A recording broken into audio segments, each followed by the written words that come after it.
Paz do Senhor Jesus, meus irmãos, quero convidá-los, por gentileza, a abrir a sua Bíblia comigo. Evangelho de Lucas, Evangelho de Jesus, segundo escreveu Lucas, capítulo de número 8, versículo de número 26.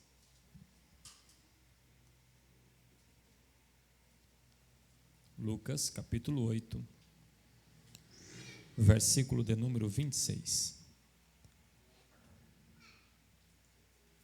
Deus seja louvado e engrandecido aqui nessa noite. Já podemos sentir a presença de Jesus e sabemos que Ele está aqui em nosso meio. Não é? É um culto missionário e hoje nós podemos falar um pouco sobre a obra de salvação do nosso Senhor Jesus. Lucas, capítulo 8, versículo 26, nos diz assim: E navegaram para a terra dos Gadarenos, que está de frente da Galileia. E quando desceu para a terra, saiu-lhe ao encontro, vindo da cidade, um homem que desde muito tempo estava possesso por demônios, e não andava vestido, nem habitava em qualquer casa, mas nos sepulcros. E quando viu a Jesus, prostrou-se diante dele, exclamando e dizendo com alta voz: Que tenho eu contigo, Jesus, Filho do Deus Altíssimo? Peço-te que não me atormentes. Porque tinha ordenado ao espírito imundo que saísse daquele homem, pois já havia muito tempo que o arrebatava. E guardavam-no preso com grilhões e cadeias, mas quebrando as prisões, era impelido pelo demônio para o deserto. Perguntou-lhes Jesus, dizendo: Qual é o teu nome? E ele lhe disse: Legião, porque tinham entrado nele muitos demônios. E rogavam-lhe que os não mandassem para o abismo. E andava pastando ali no monte uma manada de muitos porcos, e rogaram-lhe que lhes concedesse ou permitissem entrar neles. E permitiu-lhe. E tendo saído os demônios do homem, entraram nos porcos, e a manada precipitou-se de um despenhadeiro do lago e afogou-se. E aqueles que os guardavam, vendo o que acontecera, fugiram e foram anunciá-lo na cidade e nos campos. E saíram ao ver o que tinha acontecido. E vieram ter com Jesus.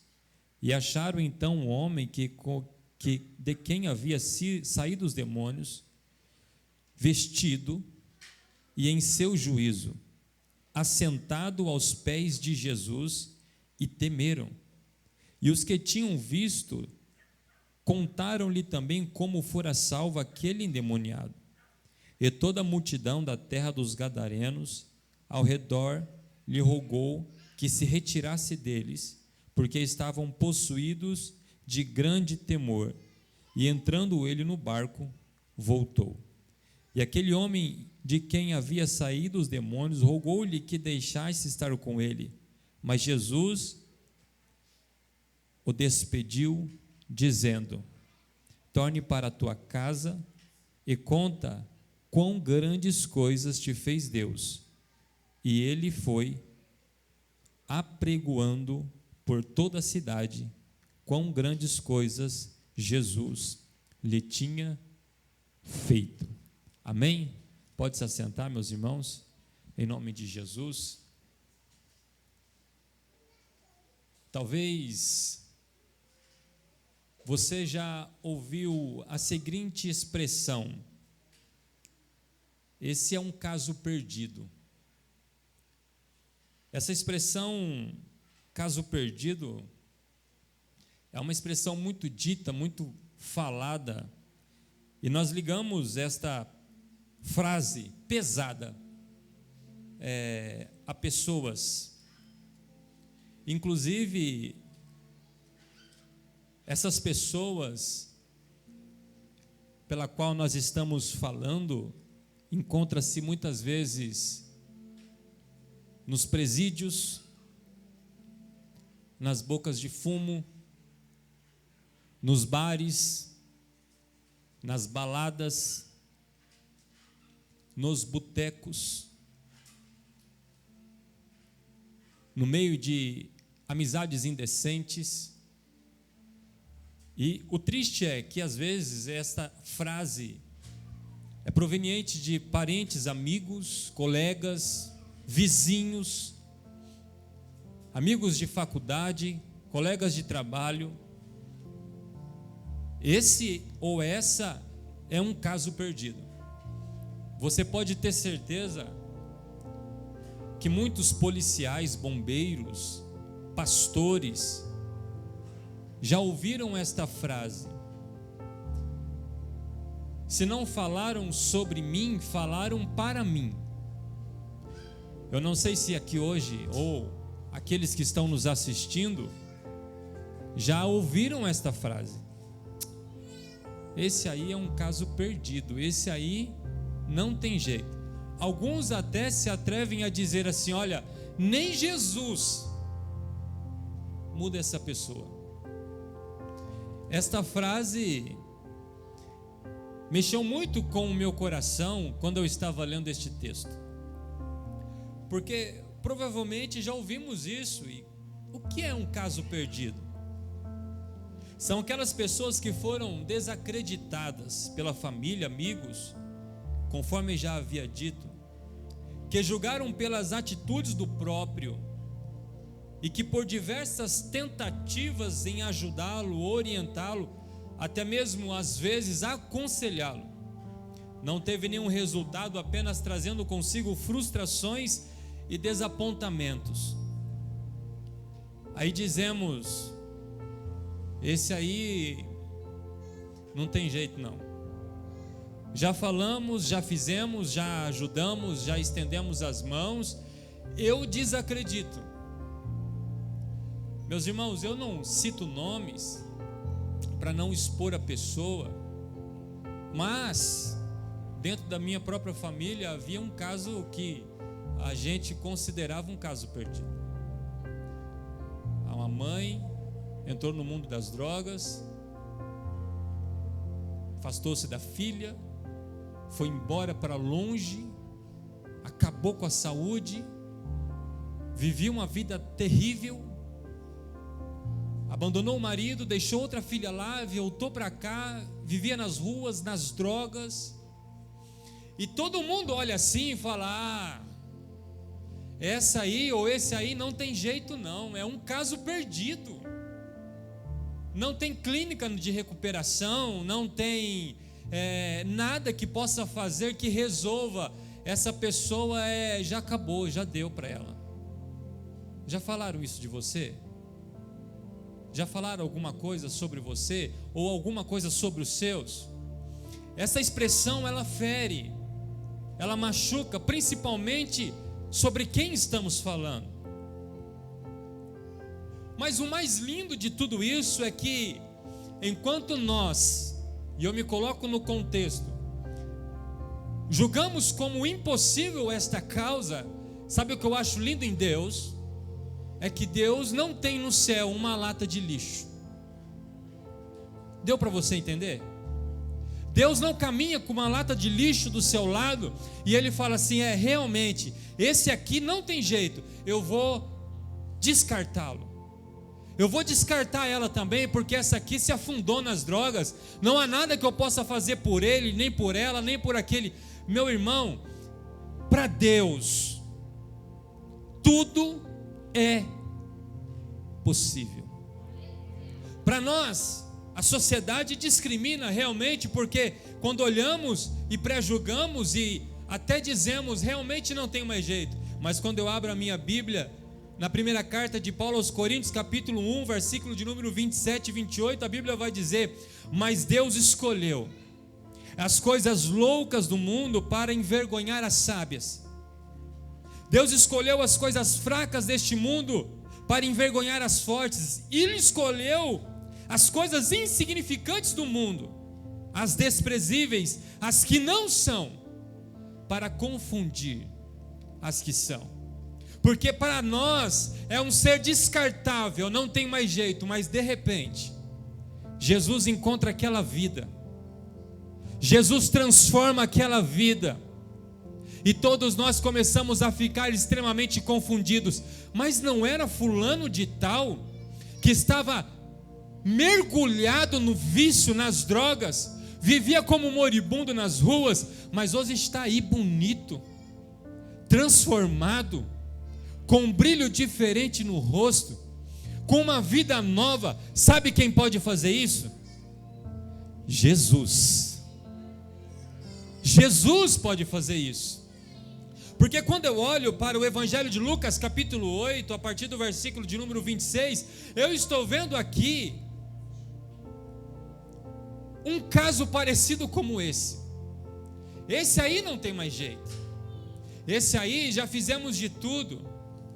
Mas quando eu olho para o texto, eu fico admirado, porque nós podemos observar, e eu peço para que os irmãos prestem muita atenção nesta mensagem hoje.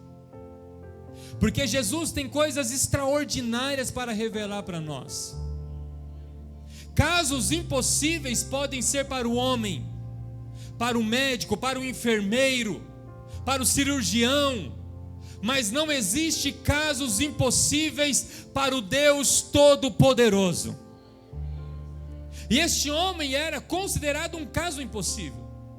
Mas quando eu abro a minha Bíblia, no Evangelho de Lucas, capítulo de número 8, versículo de número 22, eu percebo aqui o amor de Deus encarnado. E o amor de Deus encarnado é Jesus, porque missão está no coração de Deus. E a Bíblia vai dizer que para isso se manifestou o Filho de Deus, para desfazer as obras do diabo. E eu percebo a intenção amorosa, afetuosa de Jesus. Ontem, no culto das irmãs, foi falado sobre o amor, e nós aprendemos que o amor é a base para tudo. E é exatamente Jesus, o amor encarnado de Deus, que nós podemos perceber quando ele, no capítulo 8, versículo 22, ele diz assim: e aconteceu que num daqueles dias entrou no barco com os seus discípulos, e disse: passamos para o outro lado. E a Bíblia diz que eles partiram. Jesus reúne os seus discípulos, os seus apóstolos, e ele dá uma ordem: vamos para o outro lado. Na tradução NVI está dizendo assim: certo dia Jesus disse aos seus discípulos: vamos para o outro lado do lago. Eles entraram num barco e partiram. Talvez eles não entenderam o que estava acontecendo, mas Jesus, que tinha um coração missionário e que amava não somente a multidão, mas também o indivíduo, ele sai de um lado do lago da Galileia, e ele tem por objetivo atravessar ao outro lado. Aquele lago, ele tinha aproximadamente 11 quilômetros de extensão. 11 quilômetros. Nós, logicamente, muitas vezes nos portamos como o mar da Galileia, mas na verdade é o lago, porque aquele lago tinha por extensão muito grande. Mas Jesus está de um lado, dizendo: vamos passar para o outro, porque no outro lado há um caso impossível, um caso perdido. E a intenção de Jesus é: vamos atravessar para o outro lado, porque eu preciso resolver um caso que é impossível ou perdido. E a Bíblia diz que Jesus reúne os seus discípulos e logo eles tomam uma viagem sobre o mar, sobre o lago. E a Bíblia diz que de repente se levanta uma tempestade. E essa tempestade que se levanta sobre os discípulos, sobre aquele barco, não é uma tempestade proveniente de uma circunstância natural, Também não é uma tempestade proveniente de Deus, porque Deus jamais iria enviar uma tempestade para colocar algum obstáculo a Jesus em detrimento a uma obra missionária que ele realizaria em Gadara. Podemos sim acreditar que aquela tempestade proveniente era uma oposição entre espíritos demoníacos que estavam oprimindo a ação de Jesus, para que ele não chegasse do outro lado. Porque se Jesus chegasse do outro lado, a salvação ia chegar do outro lado. E eles não queriam que Jesus atravessasse aquele rio ou aquele lago. Logo, a Bíblia vai dizer que os discípulos começam a ficar atônitos, preocupados, e eles procuram a Jesus e começam a dizer: Mestre, Mestre, estamos perecendo, o barco vai naufragar. Jesus está dormindo, descansando. De repente ele acorda, se levanta no barco e ordena que o mar e o vento se acalmem. E a Bíblia diz que na mesma hora houve-se bonança. Logo, Jesus desce.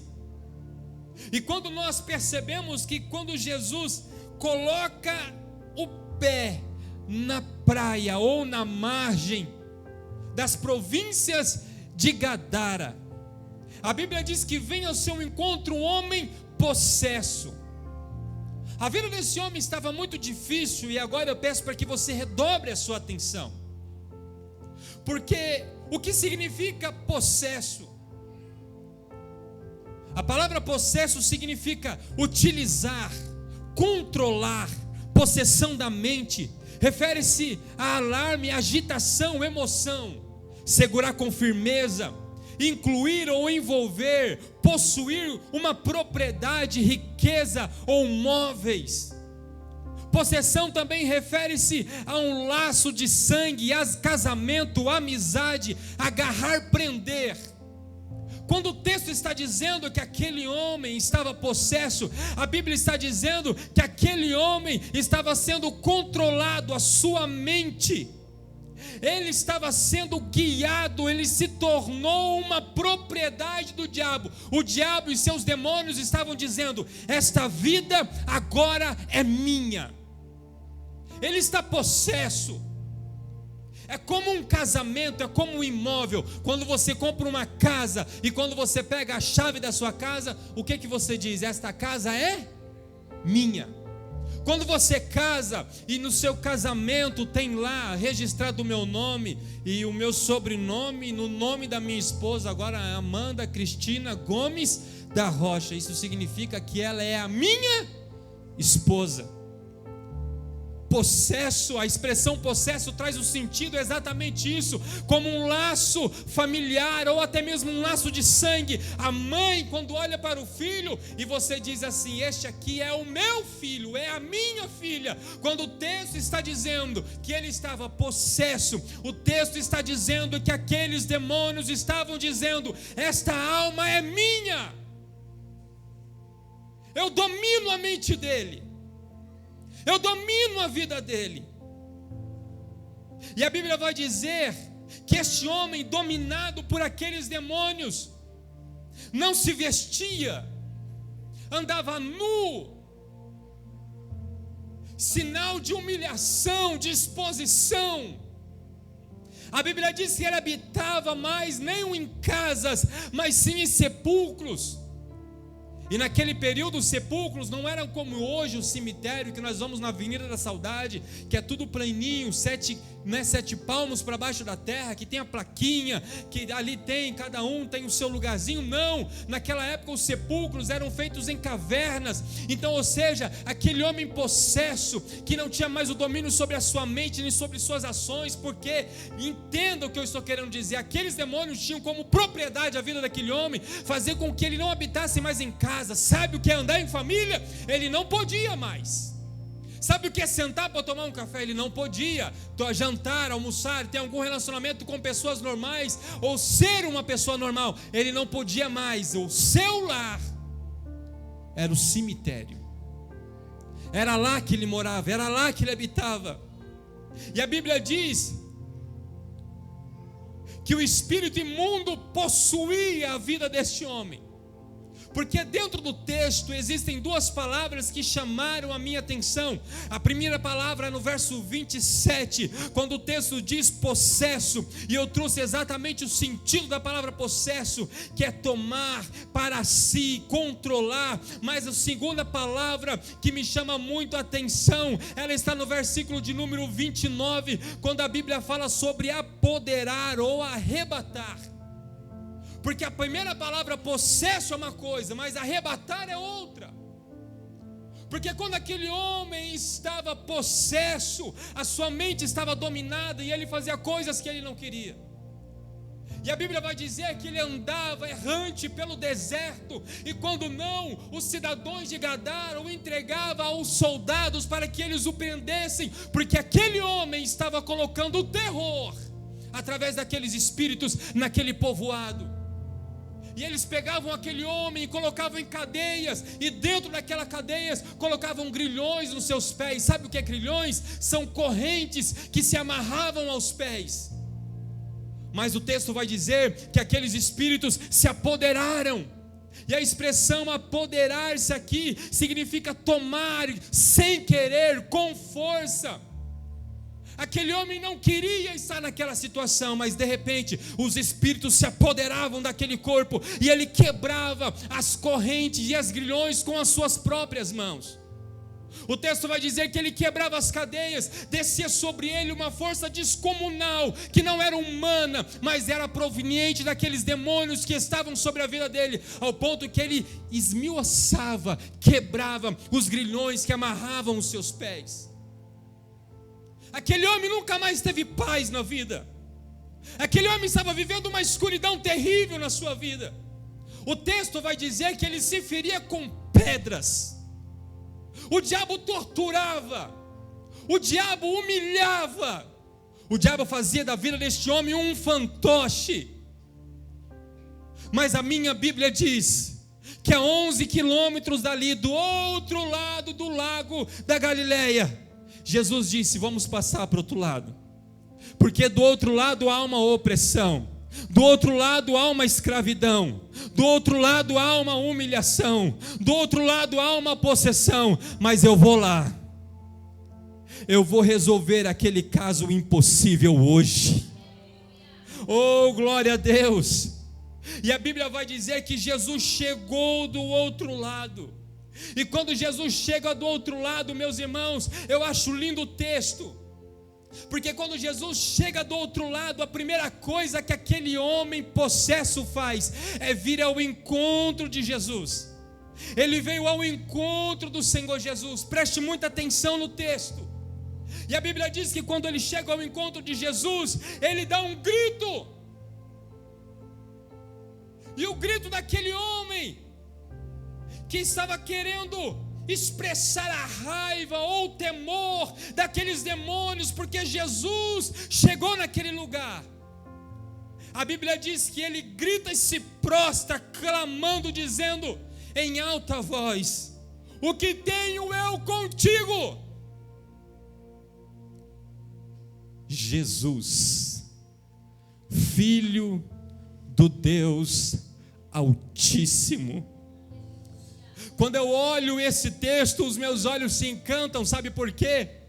Porque quando ele fala Jesus, a palavra Jesus significa Salvador. Mateus capítulo de número 1, versículo de número 21 diz assim: e dará à luz a um filho, e chamarás o seu nome de Jesus, porque ele salvará o seu povo dos seus pecados. A palavra salvará aqui no original significa manter são e salvo, resgatar do perigo ou da destruição. Quando aqueles demônios olharam para Jesus e disseram assim: Jesus, sabe o que eles estão dizendo? Chegou aquele que vai resgatar, chegou aquele que vai deixar este homem são, chegou aqui o Salvador entre nós. Meu irmão, minha irmã, se existe caso impossível para mim ou para você, se existe caso perdido para mim e para você,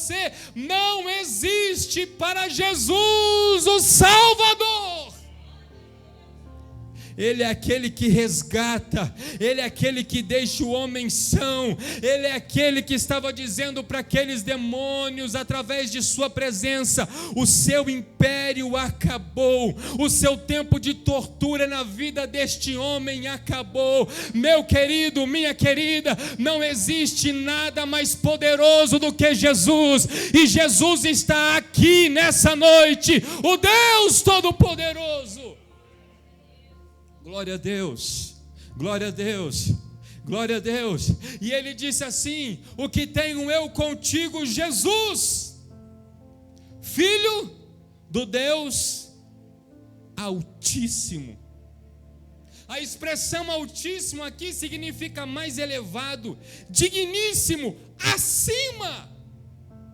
Observe-se que no momento em que Jesus chegou na praia, ou na margem, eles abordam Jesus: o que tenho eu contigo, Jesus, Filho do Deus Altíssimo?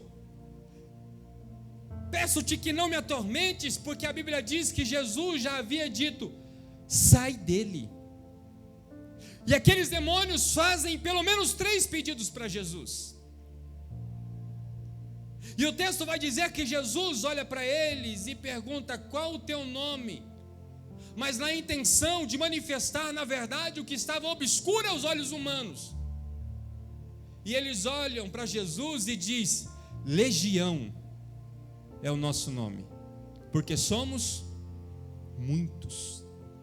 Observe que em todo diálogo, ou se é possível caracterizar como diálogo, pelo menos pela parte dos demônios, ele se coloca como um ser: vieste me atormentar, não veio aqui me atormentar. Mas quando Jesus pergunta qual é o nome dele, ele diz legiões, porque na verdade a palavra legião é oriunda do exército romano, que é composto de 6.000 homens. E esse exército romano composto de 6.000 homens eram homens bravos, terríveis, preparados para a luta. E todas as vezes que alguém dizia o Império Romano ou a Legião Romana se aproxima, já provocava temor, porque eram homens que iam para resolver. Aqueles demônios estavam dizendo: somos uma legião, somos muito, mas quem se pronuncia entre eles é um, que provavelmente é aquele que está representando aquela legião de demônios. E nós sabemos que no âmbito espiritual existe entre eles uma autoridade, ou pelo menos uma divisão de autoridades. Segundo Paulo em Efésios, existem principados e potestades que habitam nas regiões celestiais. Possivelmente aquele demônio que falava com Jesus, ele estava representando uma classe de demônios ou um grupo de demônios que perseguia, oprimia a vida daquele homem. Mas quando ele olha para Jesus e diz: Jesus, Salvador, Filho do Deus Altíssimo, ele está dizendo: chegou aqui em Gadara alguém que é acima de mim, alguém que é acima de 6.000 demônios, aquele que está acima de tudo e de todas as coisas. Ele é o Deus Altíssimo. Meu querido, minha querida, não existe nada acima de Deus. Ele é a autoridade suprema, Ele é o ser supremo, Ele é o único Deus que merece ser adorado. Nessa noite eu quero pregar para mim e para você: não se preocupe, se Jesus chegar lá na tua casa, seja qual for o problema, seja qual for a dificuldade do teu bairro, da tua rua, aqueles demônios terão que sair em retirada, porque a autoridade maior chegou naquele lugar. E a autoridade é Jesus. Jesus, Jesus, Jesus, esse nome alegra teu coração. Jesus está aqui nessa noite. Jesus está aqui nessa noite. Jesus está na tua casa. Jesus está no teu trabalho. Jesus está na tua família. Oh, meu querido! Aqueles demônios entenderam que alguma coisa iria acontecer, porque a autoridade maior chegou ali, o Filho do Deus Altíssimo. Quando eles dizem Jesus, Filho do Deus Altíssimo, ele está dizendo: eu reconheço a sua identidade terrena. Jesus, Filho de Maria, Filho de Deus, o nome que foi lhe dado aqui. Reconheço a sua identidade divina. Jesus, Filho do Deus Altíssimo. E quando ele diz: vieste nos atormentar, ele diz: reconheço também a autoridade e o poder que há em ti e sobre ti. E agora é o texto que salta os meus olhos, porque se eu e você achamos que o inferno é um lugar que se podemos brincar, estamos extremamente enganados ou equivocados.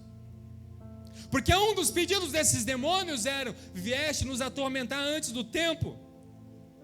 E se você perceber o texto mais abaixo, no versículo de número 31, eles rogaram-lhe para que não fosse mandado para o abismo. Abismo, no grego ou em toda a Bíblia, fala de Seol, Hades, que na verdade é um lugar de tormento. O que eles estão pedindo para Jesus é: não nos lance para aquele lugar de tormento antes do tempo. Sabe o que aqueles demônios estão pedindo para Jesus? Não nos lance para lá. Se os demônios não querem ir para lá, existem muitos homens e mulheres brincando com uma realidade. E essa realidade, ela existe. Porque o inferno não foi feito para o homem. O inferno foi feito para o diabo e os anjos caídos. Deus jamais criaria o inferno para lançar lá a sua criação ou a coroa da sua criação. Mas o que leva o homem ao inferno são os pecados e a desobediência diante de Deus. E alguns até brincam, porque alguns, não sei se você já ouviu dizer, mas alguns falam: o inferno é aqui. Nós já estamos no inferno. Alguns até brincam no calor, quando está lá o graus, 40 graus, 42 graus, esses dias bateu até quase 43 graus. Alguns até brincaram um post, eu vi um post no Facebook de alguém dizendo assim: eu acho que Jesus já voltou e eu já fui lançado para o inferno, porque olha o que está acontecendo. Nós não sabemos como é o inferno, se nem os demônios querem ir para lá, porque muitas das vezes nós brincamos com ele. Você sabia que no inferno é onde as lágrimas não serão colhidas, é onde o arrependimento não terá mais efeito, é onde se haverá um maior número de oração não respondidas. O inferno é o lugar onde as pessoas se arrependerão, mas não tem mais o que fazer, porque a oportunidade de se arrepender é agora. É agora. Se tiver que perdoar alguém, perdoa agora. Se tiver que abraçar alguém, abrace agora. Se tiver que voltar para os caminhos de Jesus, volte agora.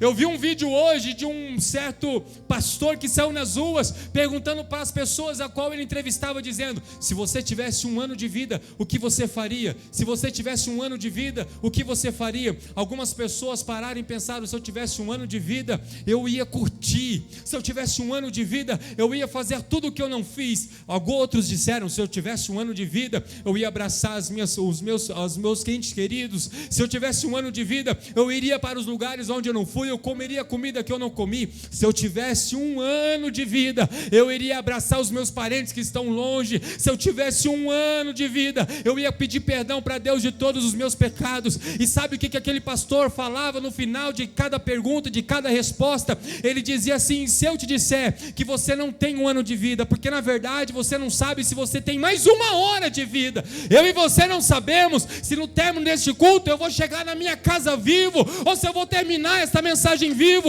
A oportunidade é agora, porque o inferno ele existe, mas não foi feito para mim nem para você, porque meu querido, o inferno e o pecado estão casados, segundo Spurgeon, até que o arrependimento dá o divórcio. Se você e eu se arrepender, nós sairemos de destino ao inferno e caminharemos ao destino das mansões celestiais, que é no céu com o Senhor.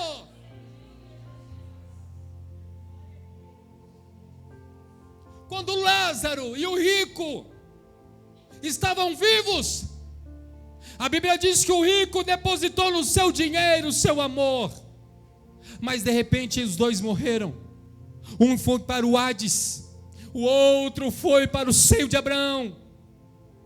E quando o rico no Hades, naquele lugar de tormento, ele olhava e dizia: deixa-me voltar e pregar para os meus familiares.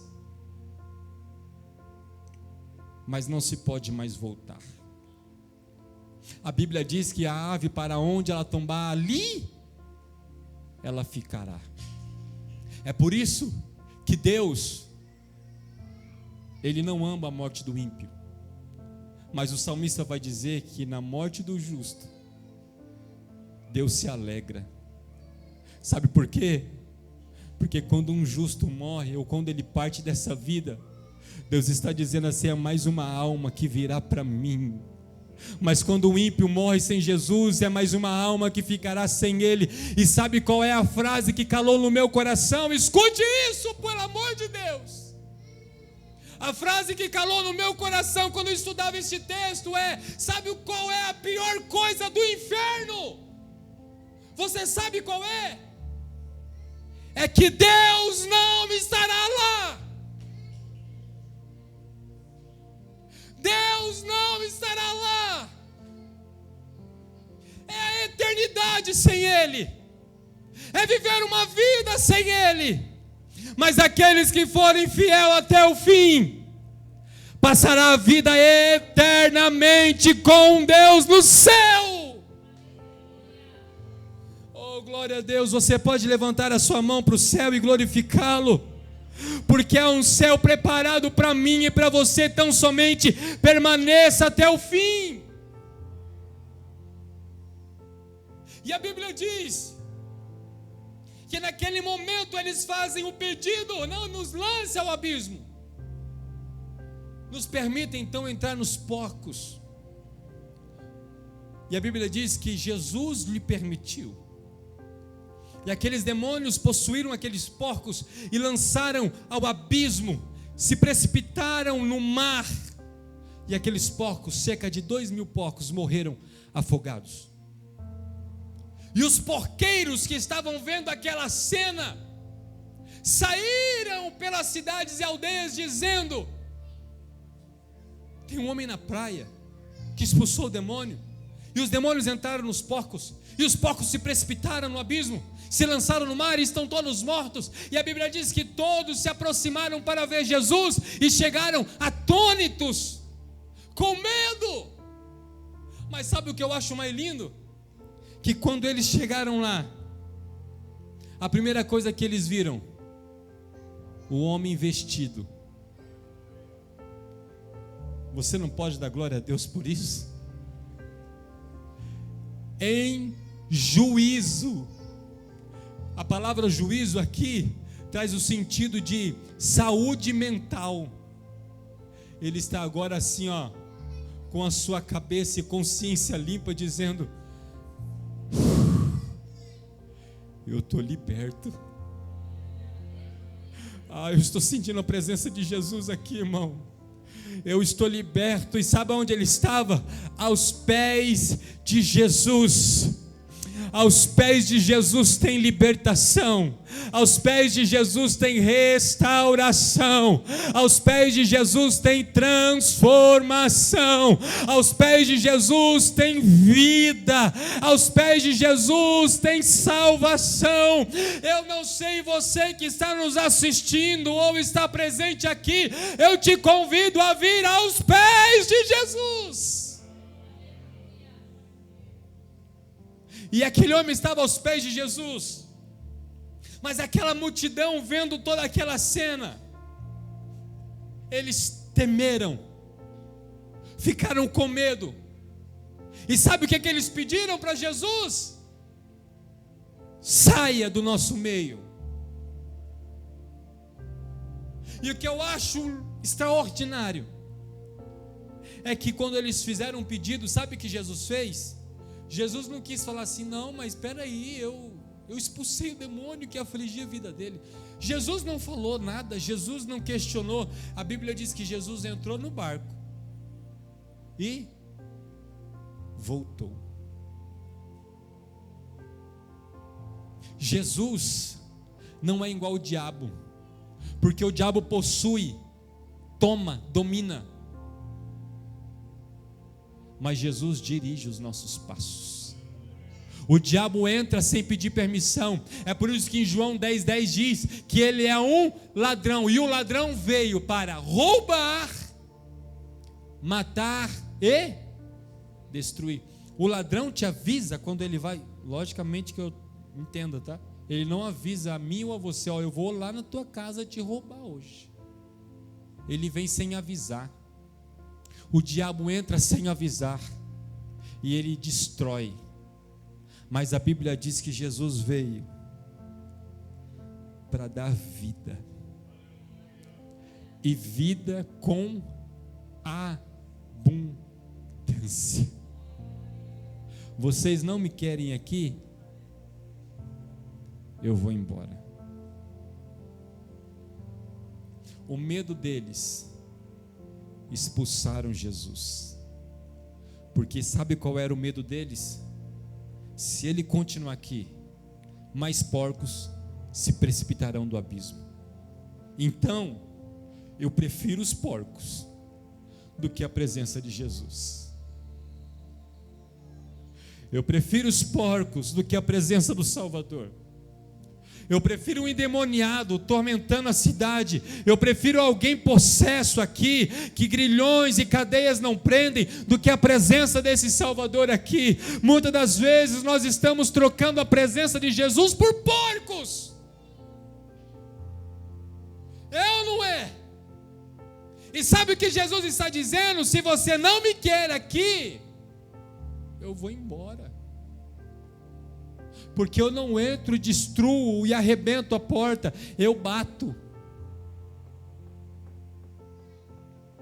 Se você abrir, eu vou entrar. E a Bíblia diz que aqueles homens pediram para Jesus sair daquele lugar. E Jesus entrou no barco.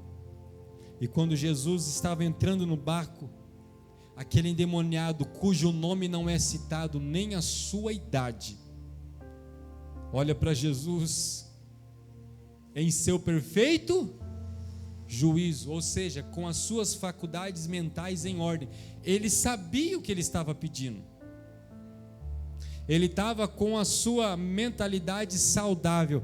E sabe qual é a primeira coisa que ele fala? Quando a sua mentalidade volta ao normal, ou o seu juízo, a primeira frase dele: deixa eu ir contigo, Jesus. Oh, glória a Deus. Quantos querem caminhar com Jesus aqui nessa noite? Quantos querem caminhar com Jesus aqui nessa noite? Você que está nos assistindo, quantos querem caminhar com Jesus? Caminhar com Jesus muitas das vezes é passar tempestades no mar. Caminhar com Jesus muitas das vezes é ser perseguido. Caminhar com Jesus muitas das vezes é ser questionado, é passar por lutas e por provas. Mas caminhar com Jesus é ter a certeza que Ele sempre vai estar ali. Ele sempre estará ali do teu lado e do meu lado. E aquele homem disse: deixa eu ir ter contigo. Mas Jesus disse para ele: não, vá para a tua família e fala para ela quão grandes coisas Deus fez por ti. E a Bíblia diz que ele sai pelas 10 cidades de Decápolis, em toda aquela região, falando Jesus me libertou. Jesus me libertou. Jesus me libertou. Jesus me libertou. Jesus me libertou.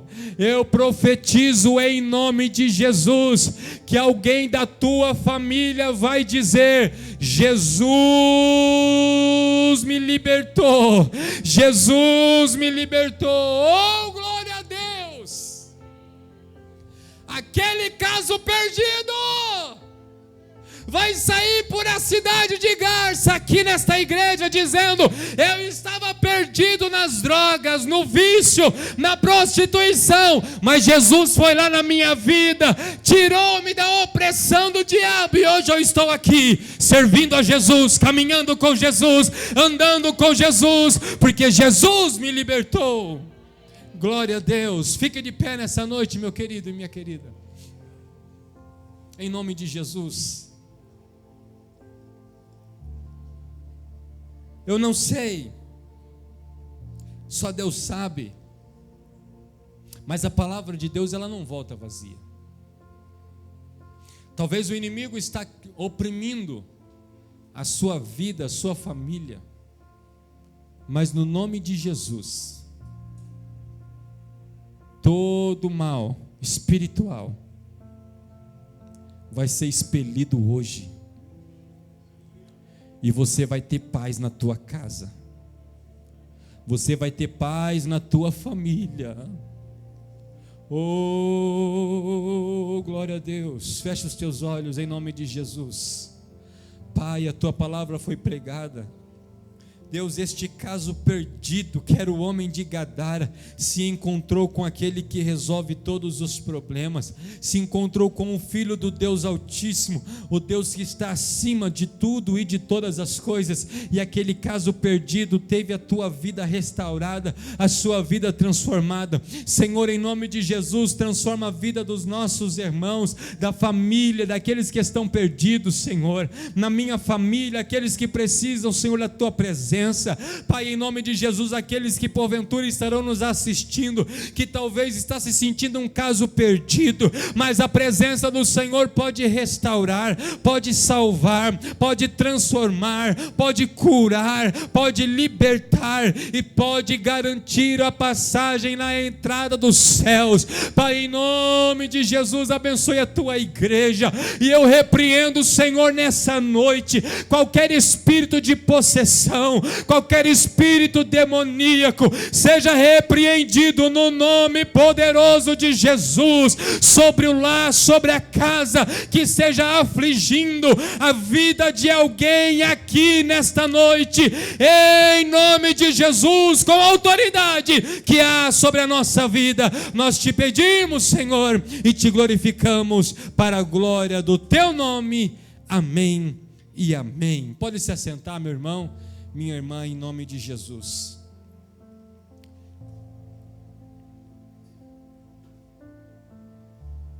Glória a Deus. A Daiane e seu filho Miguel, visitantes, ela pede oração pelo esposo do José Carlos. Deus abençoe a vida dos nossos irmãos. Vamos estar orando pelo irmão José Carlos. Não sei qual é a situação, mas Deus sabe. Fecha os teus olhos. Pai, em nome de Jesus, aqui está a vida deste homem, Senhor, o teu filho. Pai, que o Senhor venha colocar as tuas mãos poderosas. O Senhor é o Deus das causas impossíveis. Tudo é possível, Senhor, porque a Bíblia diz que o Senhor sujeitou debaixo dos teus pés todas as coisas. Pai, em nome de Jesus, nós te pedimos, Senhor, abençoe a vida do teu filho, a tua casa, a tua família. Esta família é o que nós te pedimos, Senhor, para a glória do teu nome. Amém. Meus irmãos, nós estamos encerrando o nosso culto nessa noite. Todas as atividades, elas estarão normalmente sendo executadas durante a semana. Peço para os irmãos que venham quarta-feira tem um culto de ensino da palavra de Deus. Nosso pastor estará aqui, provavelmente nos trazendo a palavra. Então, você que é membro desta igreja, e você também que está nos visitando, tem todo o direito de estar aqui na quarta-feira, porque estamos sendo muito abençoados por Deus, através dos ensinamentos que são feitos aqui através dos servos de Deus. Vamos ficar em pé, meus irmãos, como já oramos, estarei dando a bênção apostólica nessa noite. Levante a sua mão assim para o céu, o mais alto que você puder, porque você está carregando consigo a presença do Espírito Santo. Se sinta leve nesse momento, se sinta feliz, porque Jesus está aqui em nosso meio.